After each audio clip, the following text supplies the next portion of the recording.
I'm Cody Crabb. I'm Johnny Flores. And we are the hosts of the Podcast Producers Survival Handbook. The Podcast Producers Survival Handbook is here to help podcast producers, editors, and audio engineers succeed while freelancing. All right. We are at episode 5 already. It's flying by. We're doing them quick. In order, 1, then 2, 3, 4, and then 5. And then 5, yeah. It does seem like it's going fast. It seems like 5 already. Wow. Yeah. And you know what? It's funny. I actually always tell clients, don't talk about how surprised you are that it's episode 100 or something. Like everyone gets it. Yeah. And I just realized like I'm such a hypocrite because I just did it. We're the idiots. But now I get it. Not following our own advice. Well, Johnny is just getting over being sick. Actually, not 100%. It sounds like he's still suffering, but it's just that time of year, I guess. Yeah. I think I got it from you just by talking through the internet. Yeah, you got to get those antiviral cables. Yeah, that's the best way. That was my mistake. Okay.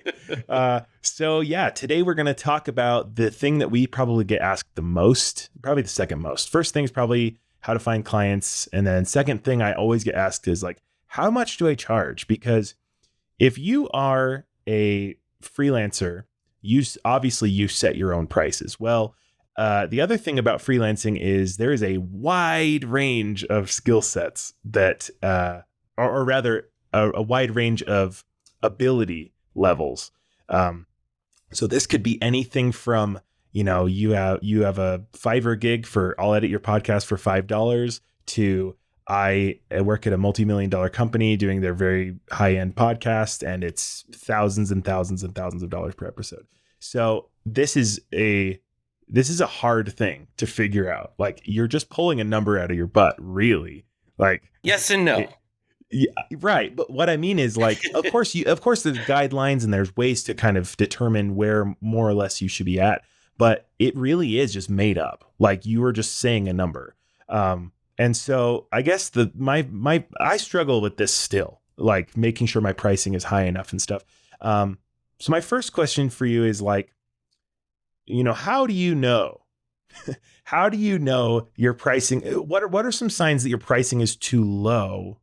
And what are some ways to kind of figure out what it should be? Yeah. I would say one quick way to determine if your pricing is too low is if it doesn't seem like you can live off of that. And that seems like a big duh. Yeah. But it's like you might just it's kind of easy in a freelance mindset, I think, to be like, well, I'm not working hard enough, or I'm just not, but it's under your control. I agree. If you want to do it full time, that is. If there's just some side cash, but. Yeah, I think if it's a side hustle, you could definitely charge lower on the lower end. And if you're like us, where it's your full-time gig, I'm completely dependent upon what my business brings in, your rates are going to definitely be higher than the person who's just side hustling or trying to get a clientele built up and their name out there. Your rates are going to be lower. I know I could speak for both of us is what I was charging 5 years ago is not what I'm charging now. Yeah, that's an understatement. I was actually fun thing that we're doing this today because I was just looking through some of my emails. So I was kind of like doing that inbox thing where I was like finding old leads, making sure they were all in the right place and whatever, organizing it.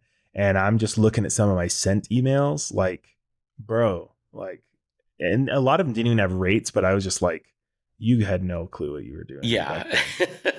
My very first invoice ever, the client wrote it for me because I didn't know how to do it. Well, and see, that should tell you, this isn't even that long ago, right? We're talking, I wasn't even close to doing this full time, maybe 3 years ago. And only 2 years ago did I actually full time start doing it. And so it just goes to show like, this is not something that you need a lifetime of experience to do. You can just, this is something you can pick up and learn and do as a career. So before we dive too far into that part, so you've mentioned this to me before, the way that you kind of think of like, how do you determine your pricing? We're just going to mostly be talking about full-time here. So how would a full-time person figure out like what should my rate be for a podcast? I had created on Reddit a thing for freelancers under the freelancers subreddit Oh, cool. about advice for new freelancers from experienced freelancers. And there was one person on there, Barry Hercules, who had come up with a great way of determining your rates. And I used something similar, only I did it for per month and he did it for the year. But basically what Barry Hercules wrote was control your cash flow, work out your basic living costs for a year and divide that by the number of hours you work. That's the minimum you need to charge. That's good. And I would add a little asterisk on that of not just the number of hours you work, but the number of hours you want to work. Correct. Because if you're like, oh, I'll work 60-hour weeks, no problem, then you're already setting yourself up for failure because things are going to take longer than you think, or things are going to come up, or you're going to not going to be able to work as much, and you're not planning for vacation time or time off or sick days or whatever. So it's important to, or you just don't want to work as many hours. So like that I say would be the great place to start. Yeah, that's basically what I did when I first started. Was I added everything every expenditure I had, both for like necessary stuff like my mortgage, groceries, dog food. For my dogs, not me. I do not eat dog food. I don't want that out there. And then fun stuff like going out to dinner, once or twice a month, something like that. And then I added that all up and I divided it by 160, assuming I'd be working like 40 hours a week, something like that. Yeah. And that's basically how I determined my rates at first, which I was like, okay, cool. And I got by on that in the beginning. It wasn't bad. Well, and that's not arbitrary. Like people, the way that rates are talked about is like, how professional are you or whatever. But like, if you're trying to do this full time, that's literally the rate you need to have. Yeah. Like you need a plan on the amount that you're going to spend, and that's what your time is worth. So and then I sort of revised that, and I took that and I multiplied it by 3, because then I split it up into my cost of me living, and then the other one was taxes, and then the other one was savings. So that's really how I set up my rates. Was took that bare minimum I needed and then multiplied it by 3. Because one thing that freelancers, I think, when they're first starting off, don't think about, and your clients do not think about, is I'm charging X amount of dollars because a third of that is gone. You're going to be paying taxes no matter what as a freelancer. You have to pay into Social Security. There's other taxes that you just can't get out of paying. My tax person has told me this.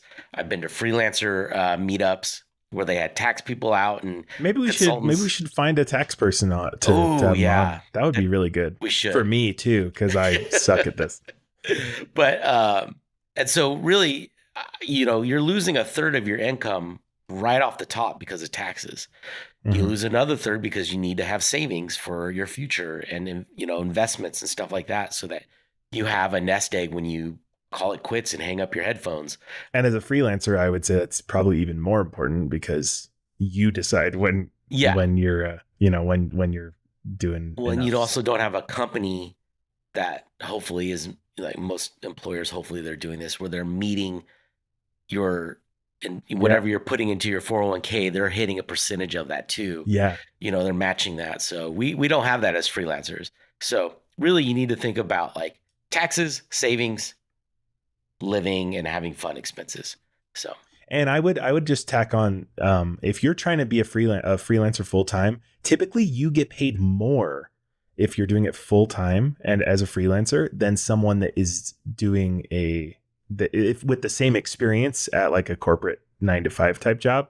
I don't know why that is. Maybe it's just because you kind of have the control, and I don't know, but I guess because as an employee you have other things that, like, they're paying for insurance sometimes and stuff like you're that. Getting other benefits that the freelancer is not. You have different rules you have to follow as an employee than the freelancer does. There's more job security, so of course, there's also you have to set work hours, you get vacation when Right. there's positives and negatives to both Sure. sides I of mean, it, but clearly we see more benefits on this side. That's why we're correct. here. But, Yes. but like, so, okay. So let's say you're, well, and the other thing too, I think we didn't even talk about this, but I think it's important to talk about like, as far as like what everyone else is charging, it's really in this business, it's really easy to get undercut. You'll give someone a rate and they'll be like, oh, I found a guy that will do it for $50, and it's like, well, how am I supposed to compete with that? And the answer is you're not. You're never going to compete with someone if you're trying to sell them on the exact same service for half the money. What you can sell them on is the other stuff. So, maybe you have really good communication, and that's something that this comes back to the sales part. I think maybe you're not explicitly giving them X, Y, and Z services that they're paying money for a thing that you're doing, but it's like a added bonus. So, if you work with someone overseas, maybe the English might be kind of iffy and you may have some communication issues. Maybe there is maybe there's other things that they'd like to give to a freelancer, but they don't really want to give it to someone that, doesn't speak as good of English. So there's things that, and I say overseas just because typically that's who's undercutting a lot of people that are trying to start out. But I think that there's a lot of things you need to take into account that are not just the amount of money, because there's going to be especially starting out, there's going to be a lot of people that are at your same skill level that will do everything that you can do and more for half the money. Some college kid in, whatever, like overseas. So I think what the most important thing is to remember that it's not just about selling the service, you're selling the whole package with it too. Yeah. To add on to that, it also depends on who your clients are.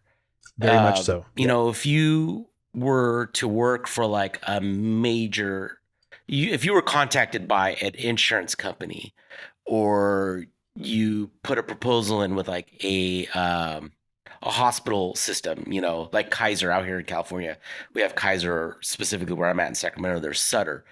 And if I put a bid in that was $5,000, they would not work with for me. What exactly? Just for like a whole season of podcast. Which is how many? Say they wanted a weekly podcast that was a half hour long.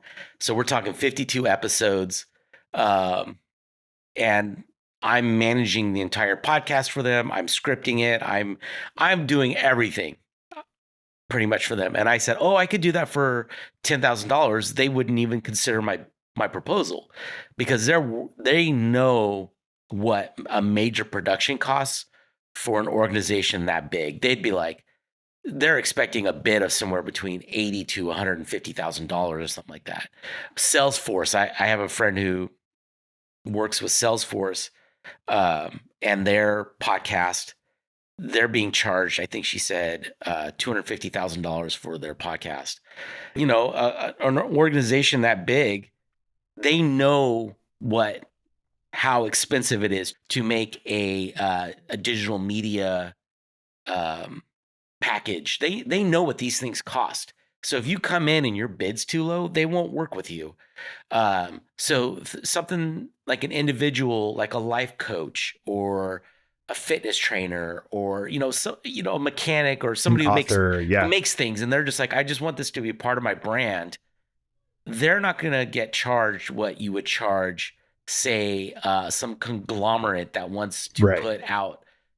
If the NFL came to you and was like, hey, we want to do a podcast, you're going to be charging them a lot of money versus what you'd be charging, an individual person. Which is funny because like it's not exactly, I mean, it's kind of something you have to feel out, because I've noticed that as well. Like if I look at someone's website and they really have got it together and they know exactly what they're doing, and maybe they are still basically an individual, but I'm going to charge them more than just someone who's like, hey, I'm just some guy, and it's, but the other thing is like, typically it will be a better experience for them on both sides. They're going to get more for their money because they have it together and it's better. that's not to say that you should just charge if you charge whatever you think you can get away with. Correct. Like I would say, well, and on that line, we've talked before about kind of hourly rates versus flat rates. I personally really hate hourly rates, partially because I get distracted way too easily. Stuff takes way too much time sometimes.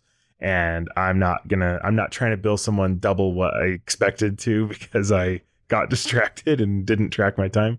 So I personally don't ever charge hourly rates. I think it's hard to make a really good case for that. However, something we've personally talked about before is hourly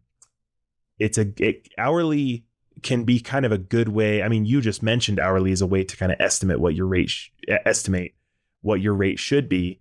And it's also a good way to kind of estimate like a project. So I know, for example, my editing speed is usually 2 to 2.5 times the length of the audio, depending on how bad it is. It could be more, but usually that's kind of what I can expect. And so my rate should reflect the hourly rate in my mind. I'm never going to send this to the client, but my hourly rate in my head should be pretty close to what I'm spending on the podcast, but I'm still not charging hourly.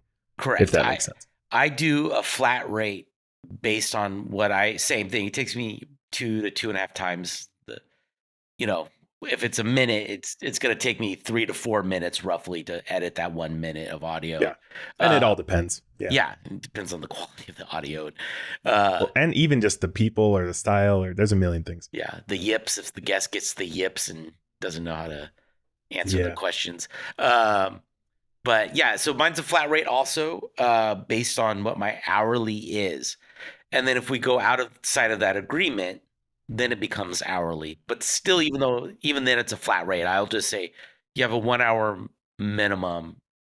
If we go past this, it's a 1 hour minimum and then hourly after that. So gotcha. Okay. So, if they're like, well, I need to record 5 minutes or whatever, then I'm like, well, it's an hour minimum for that. So you're paying for the hour, even though it's just 5 minutes.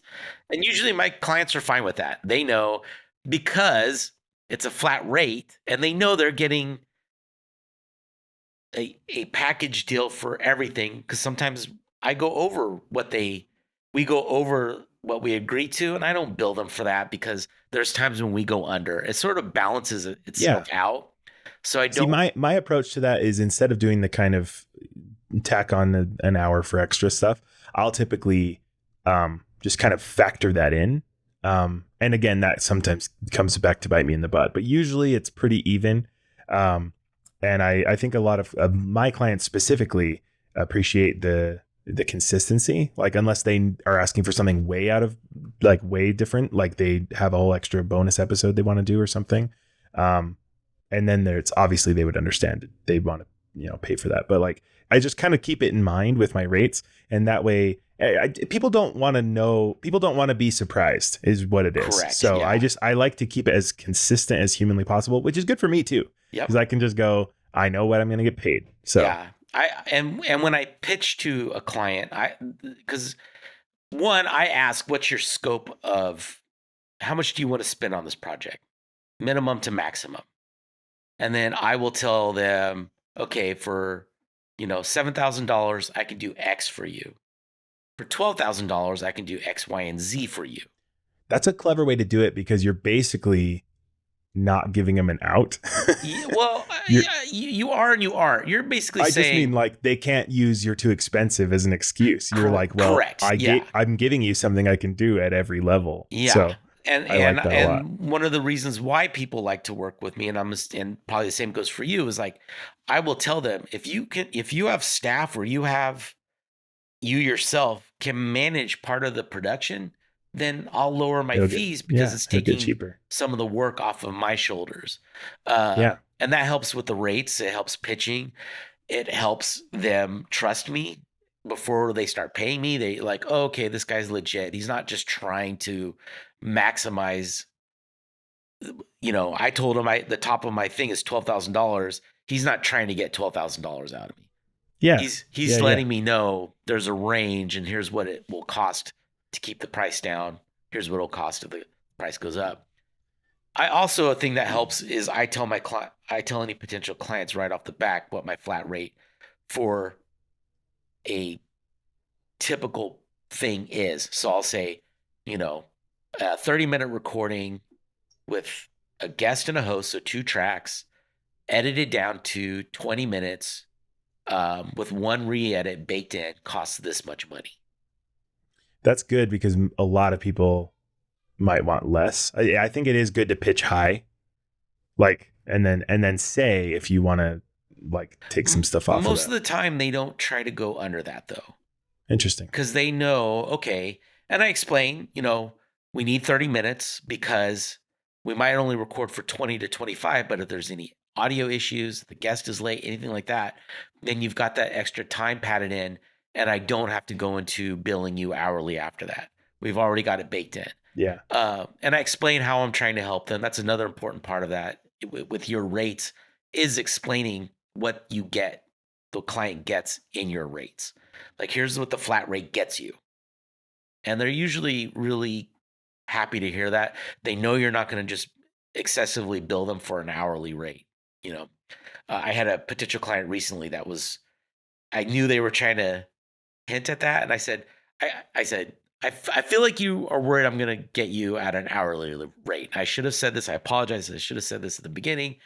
I bill at a flat rate per episode for this package. And they're like, oh, okay, let's move forward. Like, it was, I could just feel the pressure release from them about like, oh man, this guy's going to get me. So. Yeah, well, and I think that's one thing that, I mean, this can transition into our kind of next thing that we're going to talk about. But one of the most important things you can do with your prices is just be confident. Like, if you don't believe that you should be charging an amount, it will come through, whether you're in an email or like you're going to be over explaining. Like, I know that sounds like a lot, or, if you have any question, if you don't want to pay that much, let me know. Maybe we can work something out. Or like, if you phrase it in a way where they can tell. I think what you're trying to say is if you come off as desperate. Yeah, desperate, but also just like, if you don't believe yourself that that's what you should be charging, and you let that come through, people can tell. Yeah. And I think people are less likely to say yes to you, even if it's in their budget, because they're kind of like, this seems like they're really reaching. Or once you start dealing with like my clients tend to be businesses and associations that have about 5 to 30 employees, and they can tell, they deal with this stuff all the time. They're working with vendors and freelancers. Yeah. And they can tell when someone isn't sure about, oh, is this enough? Are they going to go for this? They're used to dealing with, hey, we couldn't do it this time, but maybe in the future we can. They're used to working with that. Oh, sorry, we don't have that in our budget right now. Thank you. I really appreciate your time. And it ends.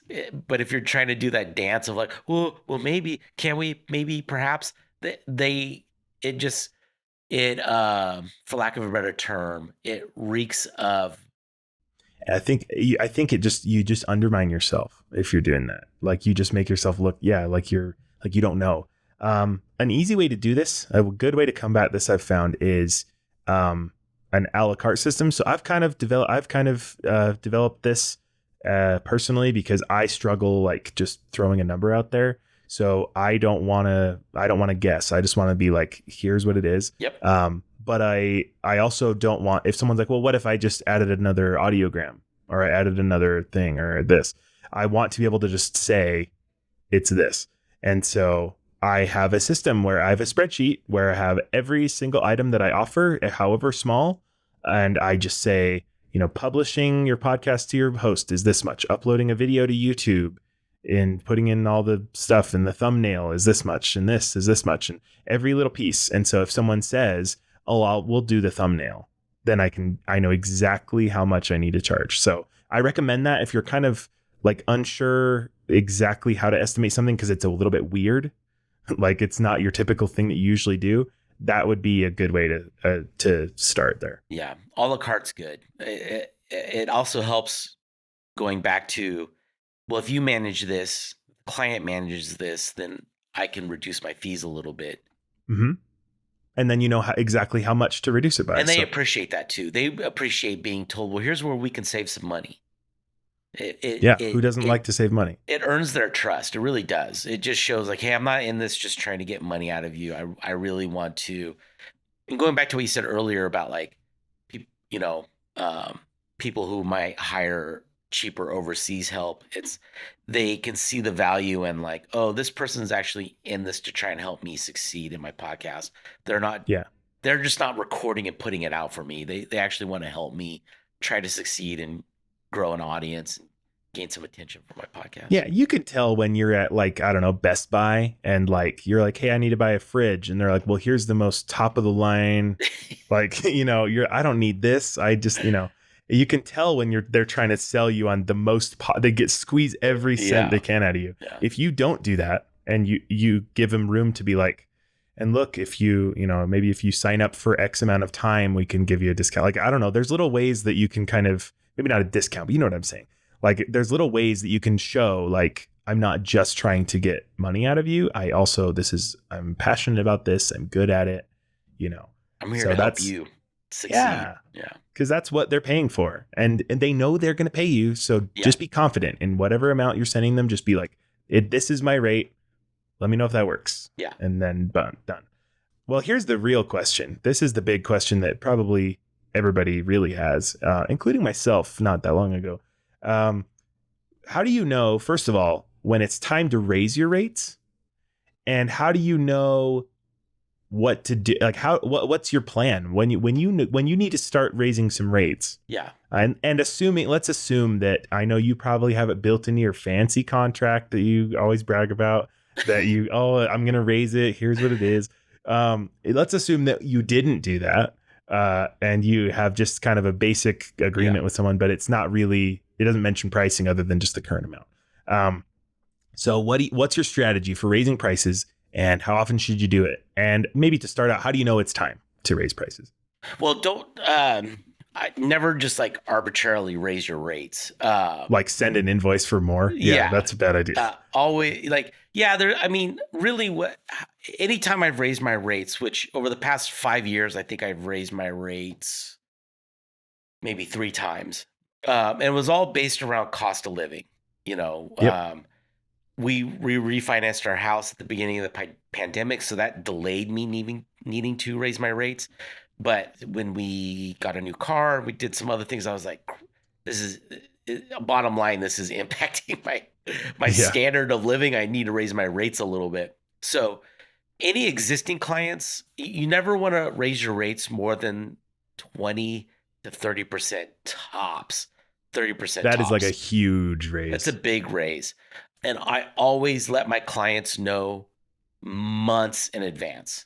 Months and months and months in advance. And I stage it like, probably if I was going to raise my rates for next year, I'd probably be letting them know in June, maybe August, somewhere in there, saying just as early as you can. Early as possible, so that they have time to think about it. And always you should have an argument why. Just, cost of living, blah, blah, blah. I'm raising my rates. Basically what they call an S sandwich is compliment the poop compliment. Just basically saying, I really appreciate our time together. I love working on this podcast.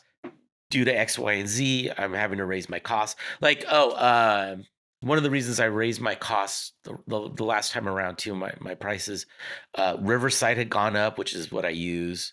Descript had gone up. There was a couple things that I use that had gone up in price. I was no longer on the entry level stuff. They had jacked their prices up pretty good too. It was just some cost of living stuff, and then programs that I use, services that I use had gone up in price. Yeah. And so I gave my clients plenty heads up. And they all said, fine, that's cool. My other clients, or any new clients that are coming on board, though, you introduce them at those rates, at the raised rates, what your rates are that you need everybody to be at. That's how you're bringing them in. That's smart. Yeah. Yeah, because they won't be any the wiser to it. Yeah. They just think that's always been your rate. Yeah. So there's two things I wanted to say. First of all, you want to explain it without being defensive.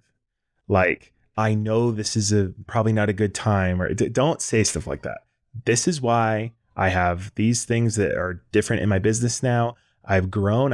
You can, and don't lie, but like, don't be afraid to like tell them like, yeah, I moved to a more expensive location and I've been doing this and this, and that's why it's, you're going to want to stick with me, because maybe don't say that, but like, you know what I'm saying? This is a good transition, and I appreciate your business.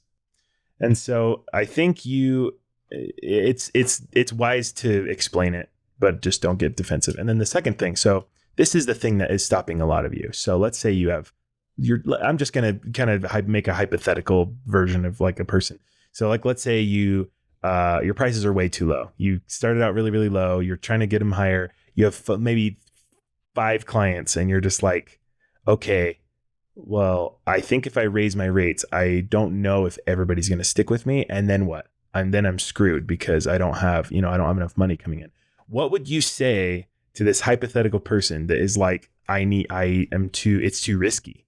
It's too risky to do that. So hopefully you've been putting some money away. That's why I was talking about those third and saving. Sure. This person hasn't. This person has not. This hypothetical person is not great with money. Well, you're going to have to take that hit, because anytime you raise your rates and your business grows, you're going to lose some of your existing clients. I have lost clients over the years, not through anything that I would say was negative. It was just, I raised my rates. They didn't have the marketing budget, because that's what I usually get paid out of, is marketing budgets. Their budget couldn't grow with my rates. So I lost a client or two here. The rest of them accepted the increased prices. And then any new clients I would come on, they were happy. They were fine with those rates. So you have to be mentally and financially prepared to lose some clients when you raise your rates. It will happen. Mm-hmm. It has to happen.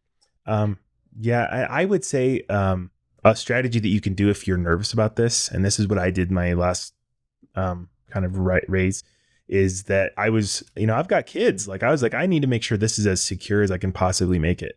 So what I did was I just went on a absolute like client safari. Like I did every little tiny thing I could do to find That's clients smart. Or whatever. And then whenever and this sounds like I have 1,000 clients, but really like, so I got a couple of people that were like, okay, let's do it, like new clients, right? And then when that happened is when I sent out like a 3 to 4 month notice on a client. That's smart. So when I could replace them. And then if they were okay with it, then I did it to the next person, and then I did the next person. And I also went from most confident that I was that they would be fine with it to least confident. That's because smart. that way, then I've got these raises from these other clients to kind of pad this if they were, and you might get surprised. Like someone you've worked with for 5 years might be like, oh yeah, no, you're raising your prices by $20. No, like you would be surprised always. So don't take any clients for granted in that way. But also like that's a strategy that you can use. It's kind of like one in, one out. And that allows you to kind of do it more safely. The more clients you have, it's just the old investment thing. You're diversifying your income streams, so you're not dependent on one particular one. But if you're putting all of them at risk at the same time, then it's like, well, so that would be my strategy personally. If you can afford it and you're pretty confident that most of your clients will be fine with it, I say just raise it. That's much easier, obviously. But that's kind of my strategy. I also do I have much different clientele than Johnny does though. So I think his advice is really good. Mine's more applicable to like a business that barely has enough money to pay me already because of like the kind of, it's just them a lot of times.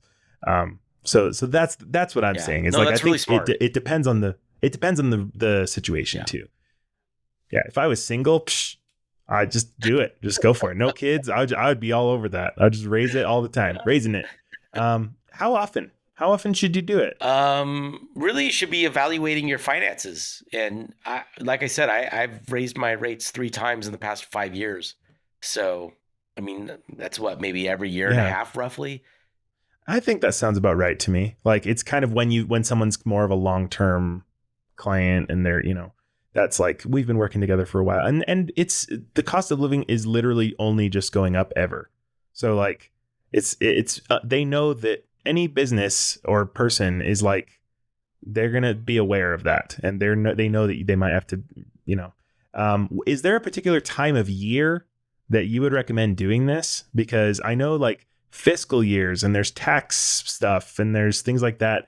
If you had to pick a time of year, like a month to do this, to send out a rate increase, I would notify them at the beginning of the new year. So that way, if you're dealing with organizations, like they need to know in advance of the fiscal new year in July, so that because their budgets are set, right? So you want to notify them at least 3 months before then, up to 6 months, so that they can have internal meetings if they have to bring it to their board, anything like that. And then that way they can fold it into the next year's budget. If it's an individual, I would probably do it, 3 to 6 months before January or April, so that they have time to like, okay, how's this going to affect my taxes? Yeah. What about you? Same, you think, or different? Yeah. I mean, I think what I would mostly try doing is I wouldn't announce it or make it effective around the holidays. Oh, yeah, no. And I would also not do that either one around tax time. If you can avoid both of if you can make it so that like it's like May when you announce it and like October when it it's or just make sure that it's something that just keep it in like a low stress-free time. Yeah. Like it's just another email they're getting. It's not like and if they have a particularly busy time, like I think that's probably something to be aware of too. Like don't do this when at their busy season or something. Like if it's going to be like that. So, it really, what this is showing, I think, is every client is different, and every single editor is going to be different because you offer slightly different services. The way to look at this is, do I want this to be a full-time gig? If not, then how much money do I want to earn? If I do, how much money do I need to live? Like Johnny said, do your math of like adding taxes, and add like another 30% for like a savings as well. And then just figure out like what do your services look like specifically? Because if you look at any two podcast producers' websites, they're going to be different. They're going to be the stuff they offer. I mean, I know I actually met somebody at Podcast Movement that doesn't do any production, and they just do consultations. So like, I can't even imagine what to charge for that. But like, it just goes to show like this business it is more diverse than it seems in terms of like what people are offering and paying and stuff. But so you have some individual like movement on what you can charge and things like that, because everybody is different. Every client's different. Every podcast is going to be different. So think long and hard, take some of this advice, and try to figure out what would be the best for you in your situation. Because if it's a full-time job, it's what you need to survive. And it's not you being greedy. It's you taking money that is, you're saying, I'm doing this for my job. If you want me to do it as part of that full-time job, then, and I want to earn 6 figures, then 6 figures. That's, you know what I mean? If you're deciding. So there it is. Anyway, I'm off on my rant again. Well, if people want to follow you or connect with you, Cody, how can they do that? Yeah, I make YouTube videos about podcast production and editing, and also Descript tutorials and stuff like that. You can find me on YouTube as @CodyCrabEdits. You can find my website at codycrab.com. All right. And yeah, if you want to connect with me, my website is Flores Podcast Productions. And you can email us if you have questions or topics you want us to cover. Yeah. Shoot us an email at podcastsurvival@gmail.com. And we'd love to hear from you. Yeah, we'd love to hear from you. I'm on Reddit too a little bit here and there, but I'm not as prolific as Cody. when it comes to all these things. So, but thanks for listening. We really appreciate it. And we'll see you in 2 weeks. See you later.